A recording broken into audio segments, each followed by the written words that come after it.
ষোলো পৃষ্ঠার সংক্ষিপ্ত প্রশ্নগুলো নিয়ে আলোচনা করছি। সঠিক উত্তর নির্বাচনের 1 নম্বর প্রশ্নটা বলেছে এ ও বি এর একটি অংশীদারি ব্যবসায় মোট লাভ 1500 টাকা, এ এর মূলধন 6000 টাকা ও লাভ 900 টাকা হলে বি এর মূলধন কত হবে।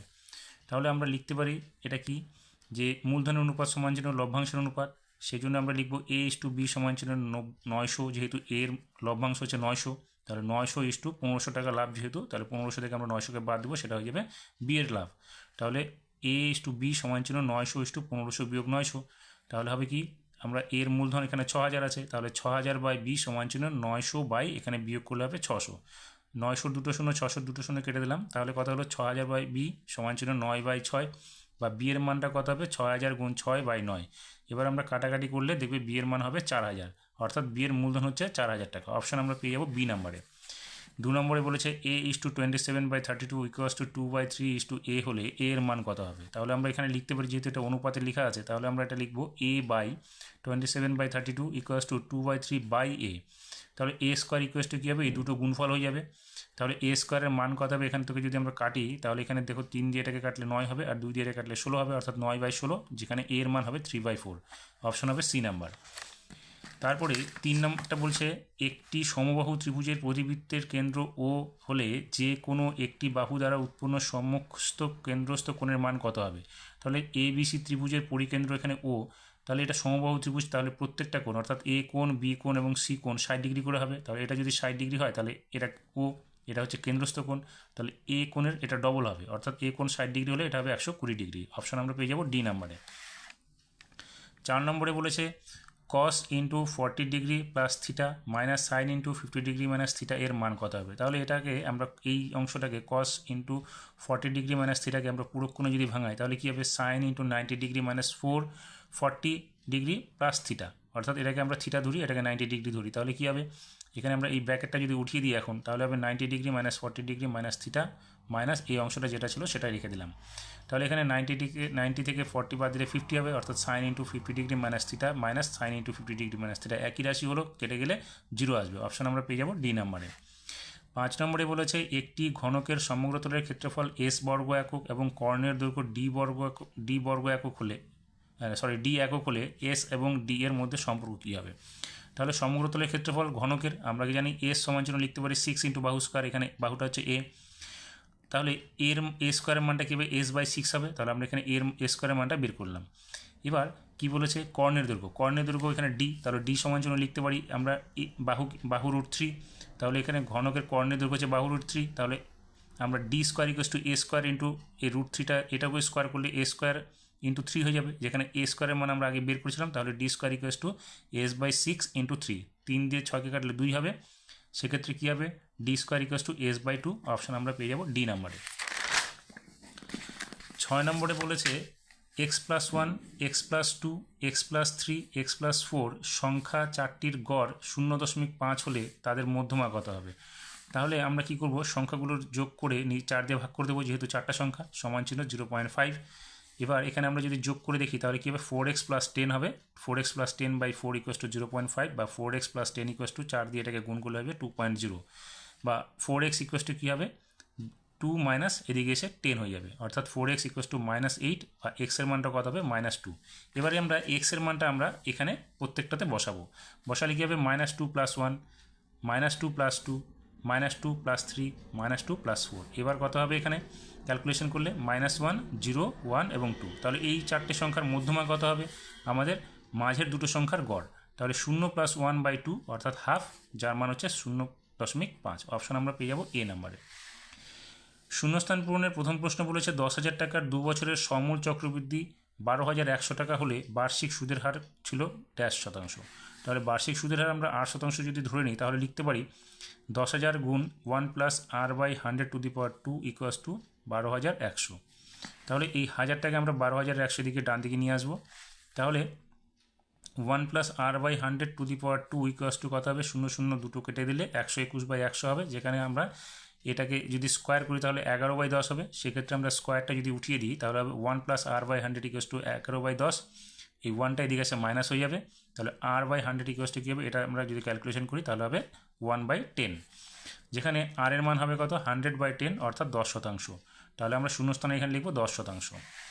2 নম্বরে বলেছে দুটি দ্বিঘাত করণীর যোগফল ও গুণফল একটি মূলদ সংখ্যা হলে করণীদ্বয় ড্যাশ করণী, আমরা লিখব অনুবন্ধী বা পূরক করণী লিখব।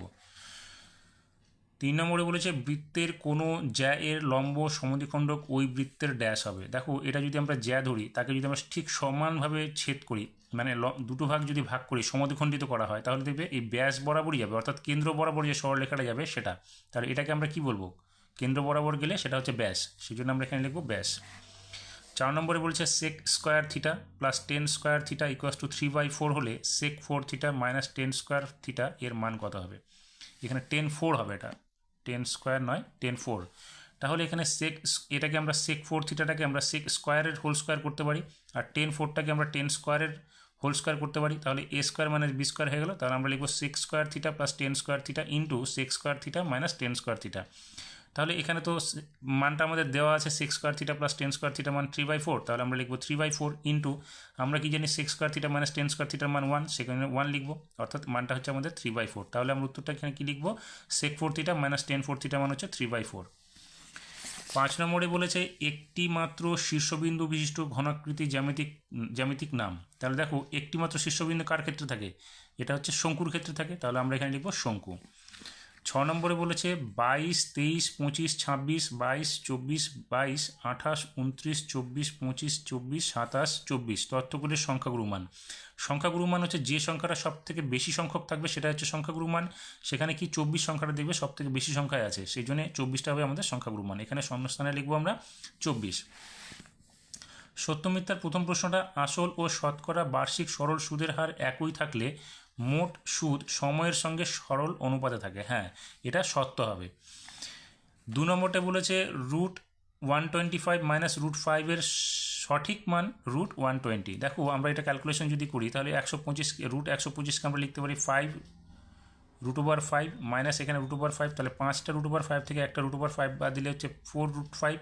তাহলে এই 4√5টা 4টাকে আমরা ভিতরে ঢুকাবো, অর্থাৎ 4 × 4 করে দেবো ইন্টু 5। তাহলে কত হবে, 4 4 16, 5 16 80, কিন্তু বলছে 120। তাহলে বিবৃতিটি হচ্ছে মিথ্যা। 3 নম্বরে বলেছে এবিসি ত্রিভুজের AB ইকুয়ালস টু AC। তাহলে এই যে এবিসি ত্রিভুজের AB equals to AC, BE ও CF যথাক্রমে কোণ ABC ও ACB এর সমদ্বিখণ্ডক। তাহলে এখানে আমাদের এই যে BE এবং CE এটা কি করছে, কোণ B কে সমদ্বিখণ্ডক করছে BEটা, এবং C কে সমদ্বিখণ্ডক করেছে CFটা। তাহলে এখন কি বলেছে, বলছে BCEF বিন্দু 4টি সমবৃত্তস্থ না, যখন ছেদ করবে আমরা যদি এখান থেকে একটা বৃত্ত অঙ্কন করি তাহলে অন্তবৃত্ত হয়ে যাবে। অন্তবৃত্ত হয়ে গেলে আমাদের BCEF এটা কিন্তু একই বৃত্তের মধ্যে পড়ছে না, সমবৃত্তস্থ হচ্ছে না, সেক্ষেত্রে বিবৃতিটা হবে মিথ্যা। Alpha plus beta equals to 90 degree হলে sine square alpha plus cos square beta equals to 1 আমাদের দেখাতে হবে। তাহলে আমরা কি করলাম, এখানে alpha plus beta equals to 90 degree থেকে বিটার মানটা আমরা বের করলাম, 90 ডিগ্রি মাইনাস আলফা হয়ে যাবে। এবার আমরা দেখি sine square alpha plus cos square beta equals to 1 হয় কিনা। তাহলে আমরা এটা নিয়ে নিলাম, নিয়ে আমরা কি করলাম, এই কস স্কোয়ার বিটাটাকে আমরা এদিকে ডান দিকে নিয়ে চলে আসলাম। তাহলে হলো কত, sine square alpha equals to হবে 1 মাইনাস কস স্কোয়ার বিটা। তাহলে 1 মাইনাস কস স্কোয়ার বিটা মানে আমরা সাইন স্কোয়ার বিটা লিখতে পারি। তাহলে sine square alpha equals to sine square beta, sine square alpha equals to আমরা এটাকে পূরক কোণে যদি ভাঙাই তাহলে লিখতে পারি সাইন স্কোয়ার বিটার মানটা চেঞ্জ করবো এখানে 90 ডিগ্রি মাইনাস আলফা। তাহলে এখানে বিটার জায়গায় লিখবো 90 ডিগ্রি মাইনাস আলফা। তাহলে এখানে কী হলো, sine square alpha equals to sine square 90 degree minus sine square alpha. এই সাইন স্কোয়ার আলফাটাকে আমরা বাঁ দিকে নিয়ে চলে আসবো। তাহলে sine square alpha plus sine square alpha equals to sine square 90 degree. তাহলে এখানে দেখো আমরা এখন এই সাইন স্কোয়ার আলফা একটাকে চেঞ্জ করে দেবো। তাহলে sine square alpha plus sine square alpha into এইখানে আলফার পরিবর্তে আমরা কী লিখতে পারি, এখানে 90 ডিগ্রি মাইনাস বিটা হয়ে যাবে। তাহলে এখানে লিখবো sine square into 90 degree minus beta. তাহলে 90 ডিগ্রি মাইনাস থিটা যদি আমরা করি, sign into 90 degree minus theta, তাহলে এটি কী হবে, কস থিটা হয়ে যাবে। সেক্ষেত্রে আমরা sine square alpha plus cos square beta হয়ে যাবে ইকুয়ালস টু 1। তাহলে এটা দেখতে পাচ্ছি আমরা, এটা প্রযোজ্য। তাহলে এবার এটা আমরা লিখব, সত্য লিখব। 5 নম্বরে বলেছে একটি নিরেট অর্ধগোলকের সমগ্রতলের ক্ষেত্রফল 36 পাই বর্গ সেমি হলে ওর ব্যাসার্ধ 6 সেমি হবে। যদি ব্যাসার্ধ 6 সেমি হয় তাহলে দেখি আমাদের সমগ্রতলের ক্ষেত্রফলটা 36 পাই হয় কিনা। তাহলে আমরা কি জানি, অর্ধগোলকের ক্ষেত্রে সমগ্রতলের ক্ষেত্রফল কি 3 পাই আর স্কোয়ার। তাহলে 3 ইন্টু পাই ইন্টু আর বলতে 6 স্কোয়ার। তাহলে 3 ইন্টু এখানে দেখো 6 6 36 পাই হবে। তাহলে এখানে 3 গুণ 36 পাই, আর এখানে বলেছে শুধু 36 পাই, তাহলে বিবৃতিটি হবে মিথ্যা। 6 নম্বরে 3, 13, 23, 33 এর তথ্যের মধ্যমা 23 হবে। তাহলে দেখো এখানে মধ্যমা কী হবে, এটা ঊর্ধ্বক্রমে সাজানো আছে, তাহলে আমরা মাঝের দুটো সংখ্যা হবে আমাদের, মাঝের দুটো সংখ্যার গড় হবে আমাদের কি মধ্যমা। তাহলে 13 যোগ 23/2 অর্থাৎ 36/2 হচ্ছে কত, গড়টা 18, কিন্তু এখানে বলছে কত 23, সেক্ষেত্রে বিবৃতিটি হচ্ছে আমাদের মিথ্যা।